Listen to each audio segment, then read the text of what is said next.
Jo, nuk mendoj që është kërcënim. E para një takimi po organizohet në Shtetet e Bashkuara të Amerikës. Mhm. Dhe Shtetet e Bashkuara të Amerikës janë vendi kryesor i NATO-s. Pa SBA nuk ka NATO. Ose mund të ketë NATO, por nuk ka një NATO të fuqishme. Kështu që NATO nuk rrezikohet fare nga ky lloj takimi. Mund të supozohet që ndoshta nëse Putini merr territorin në Ukrainë, ai mund të sulmojë një vend tjetër edhe të kërkojë të bëjë një gjë tas jashtë në 2-3 vite për të marrë një marrëveshje një ujdi të mirë. Kjo është një teori që është hedhur nga shumë gjeopolitikanë dhe strategjistë të krahut të majtë në Europë. Megjithatë, unë jam i bindur se nuk ka kërcënim për Europën. Kërcënim për Europën në momentin kur lufta avion, kur lufta ndalohet dhe ka një marrëveshje paqe, Europa ka dhe kontër i armatosur në rast se një gjë më e keqe mund ndodhi. Përfiton energji më të lirë nga Rusia sepse sanksionet ruse, sanksionet e NATO-s dhe gazi natyror rus bien dhe ka mundësi dhe të rindërtojë ekonominë e vet në atë rast për shkak se nafta e lirë, gazi natyror i lirë, energjia e lirë është kyç për zhvillim ekonomik të qëndrueshëm të një vendi. Kështu që nuk mendoj që Bashkimi Evropian apo NATO si kanose ndonjë e keqe nga paqja midis Ukrainës dhe Rusisë. Nuk e shoh kështu. Qartë. Mirë, për ta mbyllur këtë çështje, pyetja e fundit dhe për të kaluar më pas tek Shqipëria, nëse do ndodhte një samit i tillë, pra realisht, a do të ishte ky momenti që do të përcaktonte edhe rrjedhën e luftës pranë Ukrainë? Mendoj që po. Nëse do të kesh një samit paqe, samiti i paqes do ta ndodhte luftën. E qartë. Mirë, Ruel, për të kaluar tashmë tek Shqipëria, kryeministri i vendit tonë Edi Rama ka shpallur dhe mandatin e rritjes pra të përvitshme të pensioneve, duke premtuar këtu se çdo vit pensionet do të rriten me një formulë të re, pra sipas tij që kombinon bonusin dhe indeksimin. Si e sheh këtë rritje? Unë të thënë nuk jam ekspert i çështjes pensioneve, megjithatë në kuadër të antarësimit të Shqipërisë në Bashkimin Evropian ka standarde ekonomike të cilat duhen arritur. Të kujtojmë që patëm në fakt para 2-3 ditësh një progres raport të Bashkimit Evropian mbi rrugën që Shqipëria ka bërë drejt të përputhjes së standardeve të veta me ato të Unionit. Një progres raport diku ke 100 faqe që unë kam lexuar të plot me shumë kënaqësi në fakt, që fliste edhe për pjesën ekonomike, edhe për problemet që Shqipëria ka në ekonomi, por edhe për progresin e madh që ka bërë. Dhe sigurisht që standardi i jetesës është kryesor. Dhe standardi i jetesës nuk mund do të varet vetëm nga pagat e sektorit privat, por është i varur dhe nga sheqet apo pagat që jep shteti në formën e pensioneve. Kështu që në këtë kuadër për t'u afruar standardit e Bashkimit Evropian, pensionet duhet të rriten. Në sa kam lexuar unë nga mediat, flitet për 1.7 miliard euro kosto të qeverisë për pensionistët deri në vitin 2030, pra diku ke 200-300 milion euro që do shkojnë për pensione në vit, afërsisht, po të llogarisin diferencën midis 2030-s dhe vitit ku ne jemi tani. Dhe sigurisht që janë premtuar me shifra konkrete, reale, pensionet, fondet që të përdoren për pensionet. Për në vitin 2026 është premtuar 100 milion euro pensionet.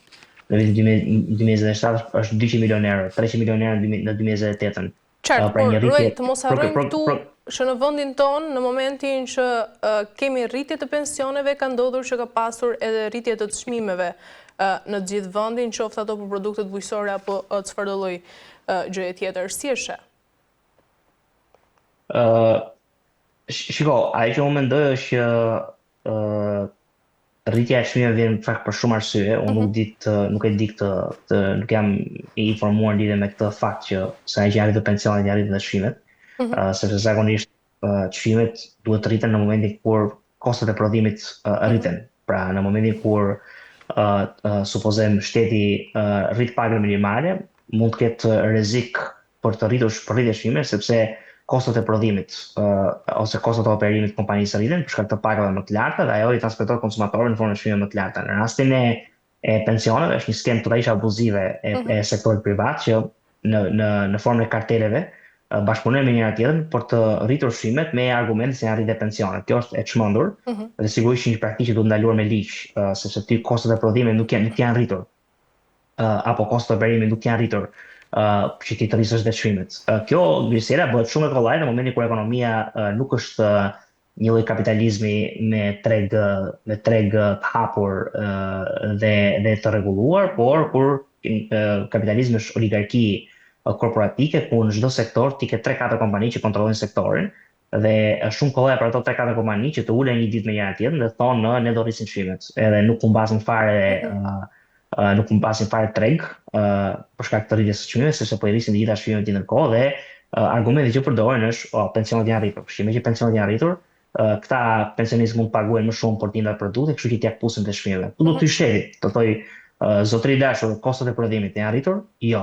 Kostot e operimit janë rritur? Jo. Atëherë nuk ke asnjë arsye pse të rrisësh çmimet dhe po zhvat konsumatorin duke rritur çmimet. S'do kisha asnjë gjë të keqe me rritjen e çmimeve nëse ne do ishim në një treg të hapur tamam ku ti ke konkurrencë, sepse kur ti rrit çmimet, normalisht humbet edhe përqindja në treg, humbet edhe klienti, edhe të ulen të ardhurat, sepse ai tjetër ka më lirë se ty. Po në kushtet kur ke kartele ekonomike në çdo sektor, kjo nuk ndodh. Të gjitha ato i rrisin çmimet edhe konsumatori zhvatet. Kështu që edhe pse ti ke të drejtë kur thua që ndoshta ata rrisin çmimet apo pensionet, pensionet duhen të sërish të rriten, ne s'do të kemi këtë frikë, por duhet të hyjë shteti dhe të thojë këtyre sigurimtarëve private që rritja e çmimeve kur ti s'ka asnjë rritje kostesh e papranueshme.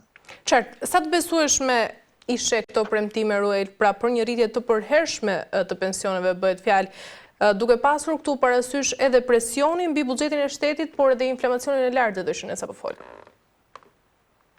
Unë mendoj që janë të arritshme, sepse Shqipëria pa njerë ka një rritje të bazës së taksimit. Ai quhet tax base. Pra ka një numër më të lartë njerëzve që paguajnë taksa. Është statistikisht e provuar që për shkak të rritjes së të ardhurave, për shkak të goditjes së informalitetit, për shkak edhe të regjimit fiskal që Shqipëria ka taksës progresive, janë rritur të ardhurat e shtetit që viden nga shteti vit pas viti, qoftë në formë të taksës së të ardhurave, taksës së TVSH-s, taksës së fitimit, dividendit e tjerë. Kështu që Shqipëria ka rritur të ardhurat. Kjo është shumë e rëndësishme për të thënë, plus pas edhe fondet që Shqipëria merr nga Bashkimi Evropian, paketat e ndihmës, dhe janë të mjaftueshme për të bërë realitet të premtimet e pensioneve. Kujtojmë Grisela që këto nuk janë çështje politike. Kryeministri kur i thotë të gjëra, ka një skuadër shumë të mirë ekonomistësh nga mbrapa, që i kanë bërë këto llogari me lapse me letër kur i themi ne, dhe askush nuk mund premtojë dot 100 milionë euro pension apo 100 milionë euro pension fond dhjetor për gjithë pensionistët në momentin kur nuk ka bërë llogarit ashtu si duhet. Kështu që janë bërë dhe para do të rialokohen ato në mënyrë që ne të kemi një rritje si kjo që flitet. Edhe një gjë tjetër për pensionet, se është dhe pjesa pagave që do të përmendur, që për mua kjo në fakt mund të sjellë rritje çmimeve që vlen të përmendet, ka të bëjë dhe paga re minimale, pra flitet për një pagë minimale 500 euro nga janari dhe brenda vitit 2029 700 euro paga minimale. Kjo është gjë e mirë mendoj unë, rritja pagës minimale do t'i jap një shtys konsumatorit shqiptar, t'i jap një shtys blerësit shqiptar, punëtorit shqiptar, por nga ana tjetër ka dhe risk mund të rrisë çmimet, sepse kur ti rrit pagën minimale, i arrit kostot e prodhimit dhe kostot operimit biznesi ja kalon konsumatorit në shqyrë më të larta. Kështu që logjika e këtij përmendje mund të vlejë shumë te rritja e pagës minimale që është premtuar po ashtu nga kryeministri. E qartë. Mirë, Ruel, për ta mbyllur, ndërkaq qeveria ka planifikuar të subvencionojë me 90 milion euro shtesën e sigurimeve për sektorin privat nga ana tjetër që do të paguajnë pagën minimale pra të re. A është kjo vërtet një ndihmë e qëndrueshme për bizneset apo mund të jetë nga ana tjetër edhe thjesht një manovër e përkohshme për të zbutur edhe pasojat e vendimit? Është në kuadër të asaj që unë sapo thash, që qeveria kërkon që paga minimale e rritur të mos sjellë çmime. Dhe një prej mënyrave si kjo bëhet është duke u thënë bizneseve që shiko, këtë pagën minimale që ju do paguani do t'ja subvencionoj unë. Pra ju do paguani një pagë më të madhe, po me lekët e mia. Ose në një pjesë të lekëve të mia që ju mos keni asnjë arsye për të rritur. Po, jetën e qytetarëve, së mos harrojmë se shumica e qytetarëve në vendin tonë flasin për qërat më shumë ku paga minimale është 500 euro dhe nga ana tjetër qëraja një shtëpie është 450 euro, 400 euro. Shikoj që ky është vendi më i keq në aspektin ekonomik për të jetuar në Europë, është e padiskutueshme. Edhe këtë tregojnë që statistika që Shqipëria është vendi i tretë më i varfër në Europë pas Ukrainës dhe Moldavisë, dhe është një vend që ka apartamentet, njësitë e banimit më të shtrenjta se sa vende përparuara të Perëndimit, sa domethënë në Tiranë Tirana ka qera më shtenë sa Londra, ka qera më shtenë sa Parisi, që është një tmerr, sepse ne dim çfarë lloj Kabuli është Tirana, çfarë lloj standardi turistit se ka në raport me këto qytete. Megjithatë, një gjë që dua të them Grisela, siç edhe po thoja, subvencioni që qeveria jep bëhet për këtë arsye, në mënyrë që biznesi të mos ketë asnjë arsye për të rritur çmimet. Në kushtet kur rritet paga minimale. Pastaj nëse biznesi rrit çmimet, këtu shteti do të rritet këtoj ti s'ke asnjë arsye për të rritur çmimet, sepse unë të kam dhënë lekë të mia, lekë të taksapaguesve të mi që ti të rrisësh çmimet pa pas një impakt ke paga minimale. Paga minimale është 400, jo 500, 400 euro aktualisht, 400.000 lekë. Në paga minimale është paga ligjore në Shqipëri, nuk mund ta paguashin punonjës më pak se aq. 500 do të bëhet në anë dhe brenda vitit 2029 do të jetë 700, sipas kryeministrit. Qartë, mirë, Noel, e mbyllim këtu për ditën e sotme, ishte shumë kënaqësi.